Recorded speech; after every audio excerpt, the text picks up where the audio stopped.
Physiological changes आने शुरू हो जाते हैं।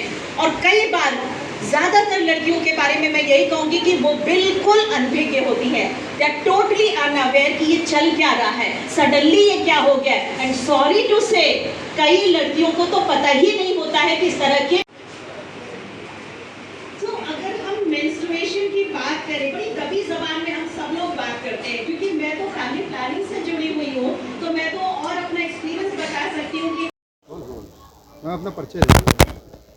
I'm Professor Jyoti Kala, Head Department of English from BSNV PG College. Ma'am, ये जो आज कार्यक्रम यहाँ हो रहा है, किस तरह का कार्यक्रम हो रहा है?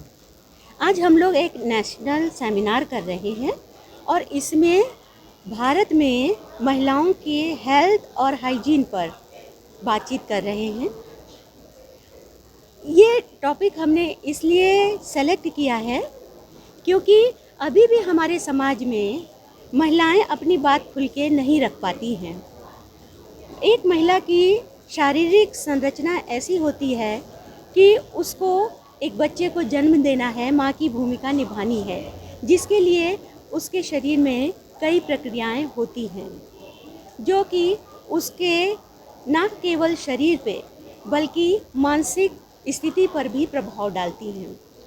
तो हमारा आज का विषय है कि हमारे स्टूडेंट्स, चाहे वो लड़के हों या लड़कियां, क्योंकि एक परिवार में पुरुष भी होते हैं, महिलाएं भी होती हैं, तो दोनों ही जागरूक हों, जिससे ना वो सिर्फ अपने स्वास्थ्य का ध्यान रख सकें बल्कि अपने परिवार के, अपने समाज के और लोगों का भी ध्यान रख सकें। तो ये जागरूकता उत्पन्न करने के लिए आज का ये सेमिनार हम कर रहे हैं। यहाँ तो ठीक है, लेकिन अब जो समाज में जैसे जो स्त्रियाँ हैं, महिलाएं हैं, उनको इस तरीके की परेशानी जैसे झेलनी पड़ती है, तो किस तरीके के लोग हैं जो इस तरीके की परेशानी जिनकी वजह से खड़ी होती है, और क्या कहना चाहेंगे आम जनता से? देखिए, परेशानी का सबसे पहला कारण ये होता है कि महिलाओं के खान पान पे बहुत ध्यान नहीं दिया जाता है। जैसे कि उनकी शिक्षा हो या उनका और तरह का भी जो विकास है, उनको उतनी प्रेफरेंस नहीं मिलती है। तो शुरू से ही जो भेदभाव किया जाता है, इससे उनका कौन भेदभाव कर रहा है? ये परिवार के ही लोग होते हैं, हम लोगों का ही ऐसा ये इतना हमारे व्यवहार में रच बस गया है कि जाने अनजाने हम भेदभाव कर ही देते हैं। तो मैम, क्या कहना चाहेंगे कि कौन लोग भेदभाव ना करें? सबसे पहले तो परिवार के लोगों को ही, चाहे उनकी संतान, चाहे वो एक लड़का हो या लड़की हो, बराबर से उनको ध्यान दें। और सबसे बड़ी बात ये ध्यान रखने की है कि ख़ास तौर से जो लड़कियां हैं, उनको बहुत ही कम उम्र में ही जो ये मासिक धर्म की जो प्रक्रिया है वो प्रारंभ हो जाती है। इसलिए उनको एक देखभाल की ज़रूरत है, अच्छे खान पान की ज़रूरत है। जब वो एनीमिक नहीं होंगी तो वो अपनी पढ़ाई, अपने काम, सब कुछ। प्रोफेसर रमेश द्विवेदी, प्राचार्य BSNV PG कॉलेज। सर, आज ये जो आपके कॉलेज में प्रोग्राम कर रहे हैं, सेमिनार कर रहे हैं, उसका क्या उद्देश्य? महिलाओं का स्वास्थ्य और उससे उत्पन्न समस्याएं, इनका निराकरण, ये एक बहुत गंभीर विषय है। और हर जो लड़की जो जवान होती है, इस एज में आती है, वो उसके लिए एक बड़ी गंभीर समस्या होती है कि वो पहले अपने शरीर में होने वाले परिवर्तनों को और उससे आने वाली समस्याओं को समझे। कई बार ऐसा होता है कि हमारे बच्चों को घर पे या उसके टीचर्स के द्वारा प्रॉपर इन्फॉर्मेशन नहीं दी जाती है, और उसकी वजह से उनको एक अजीब सा ट्रॉमा हो जाता है कि ये हमारे शरीर में किस तरह के चेंजेस हो रहे हैं।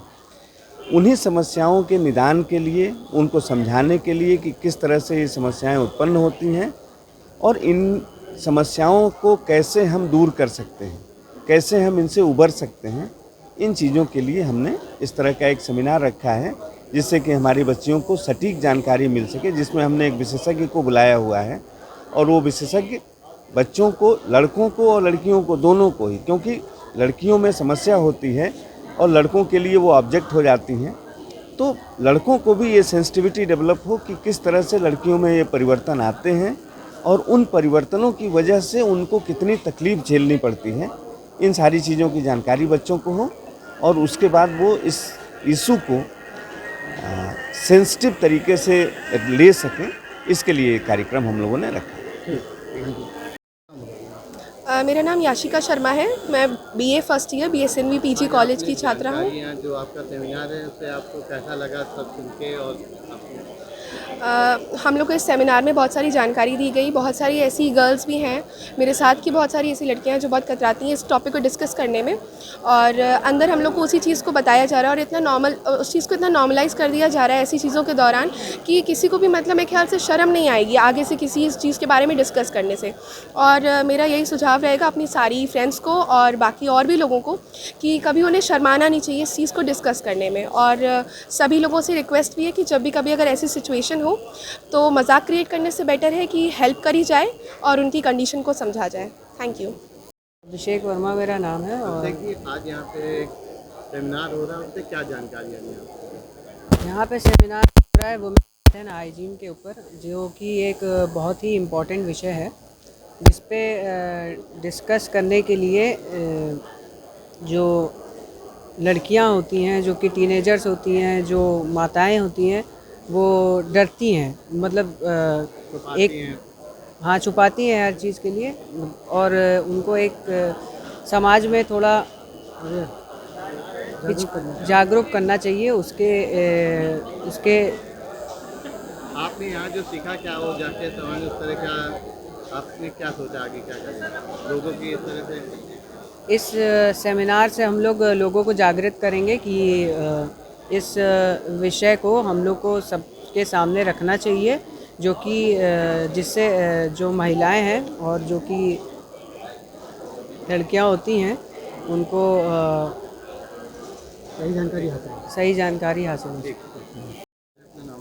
मालविका तिवारी। मलिका जी, आप जो सेमिनार होगा उससे क्या सीखा?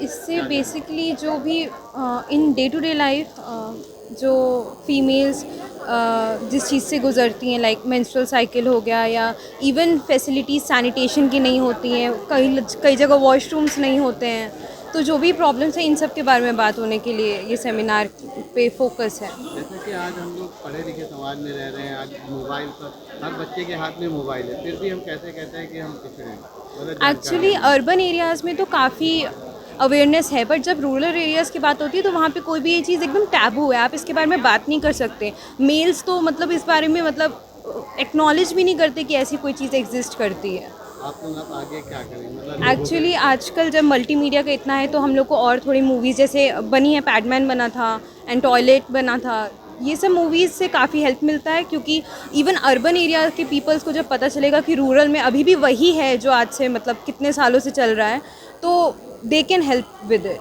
मतलब कुछ सोशली हेल्प कर सकते हैं, प्रोवाइड करवा सकते हैं। तरफ से जगह जगह पे लगाए गए थे और मशीनें लगाई गई थी बहुत सी तरह से, मतलब महिलाओं के हाँ। लिए, लेकिन अब वो देखने को नहीं मिला, तो सरकार से क्या गुजारिश एक्चुअली मुझे लगता है कि इंटीरियर साइड में उनको और इस चीज़ के अवेयरनेस के लिए फ़ीमेल्स पे फोकस करना चाहिए। जब प्रॉब्लम फीमेल्स की है और हम लोग मेल पे फोकस करेंगे तो ऑफ कोर्स उसका कोई आउटकम नहीं होगा, वो टैबू ही रह जाएगा। इसलिए हम लोग को फीमेल्स को ज़्यादा वो करना चाहिए, अवेयर करना चाहिए कि आप अगर ये यूज़ करेंगे it would be better for you, आपकी हेल्थ बेटर होगी, आपके बच्चे के लिए अच्छा होगा, ऐसे करके मोटिवेट हो सकते हैं। Thank you.